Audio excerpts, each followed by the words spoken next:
ഇറച്ചിക്കറിയുടെ ടേസ്റ്റിൽ ഒരു കടലക്കറി ഉണ്ടാക്കാം. അതിന് ആദ്യം ചെറിയുള്ളി, വെളുത്തുള്ളി, ഇഞ്ചി, ഒരു പച്ചമുളക്, ഒരു സവാള. ചെറിയുള്ളി കുറച്ച് കൂടുതൽ എടുക്കണം. ചെറിയുള്ളിയും ഇഞ്ചിയും വെളുത്തുള്ളിയും പച്ചമുളകും കൂടെ ആദ്യം ചതച്ചോണ്ട് വരാമെന്ന്. കുക്കർ വെച്ച് വെളിച്ചെണ്ണ ഒഴിച്ചിട്ടുണ്ട്. വെളിച്ചെണ്ണ ചൂടായിട്ടുണ്ട്. ഇപ്പം നേരത്തെ ചതച്ചോണ്ട് വന്ന ചെറിയുള്ളി, ഇഞ്ചി, വെളുത്തുള്ളി, ഒരു പച്ചമുളക് അത് കുക്കറിലോട്ടിടാം.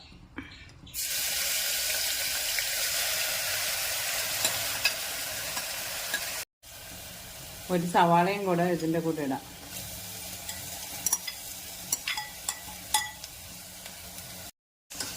ഇനി ഇതൊന്ന് മൂത്ത് വരട്ടെ. സവാള പെട്ടെന്ന് മൂത്ത് കിട്ടാൻ കുറച്ച് ഉപ്പ് കൂടി ഇടാം. ചെറുതായിട്ട് മൂത്ത് വരുമ്പോൾ തക്കാളി ഇടാം. ഒരു ചെറിയ തക്കാളി, കുറച്ച് കറിവേപ്പിലയും കൂടി ഇടാം.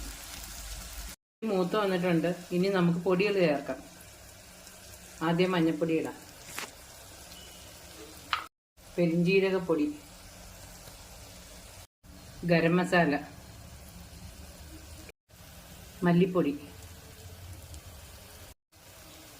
മുളക് പൊടി. കാശ്മീരി മുളക് പൊടിയാണ്. മുളക് പൊടി 1 ടേബിൾ സ്പൂൺ ആയിട്ടിരിക്കുന്നത്. മുളക് പൊടിയെക്കാട്ടി കുറച്ച് മതി മല്ലിപ്പൊടി.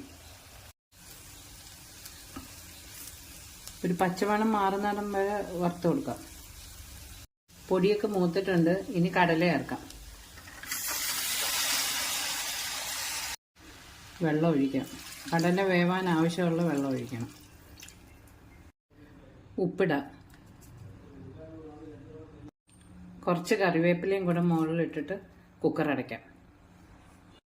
ഹൈ ഫ്ലെയിമിൽ ഒരു 4 വിസിലും ലോ ഫ്ലെയിമിൽ ഒരു 2 വിസിലും കേൾക്കുന്നിടം വരെ വെയിറ്റ് ചെയ്യാം.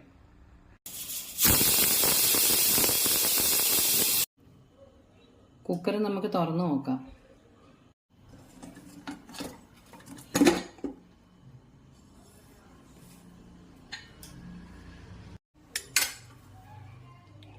കടലക്കറി റെഡി ആയിട്ടുണ്ട്.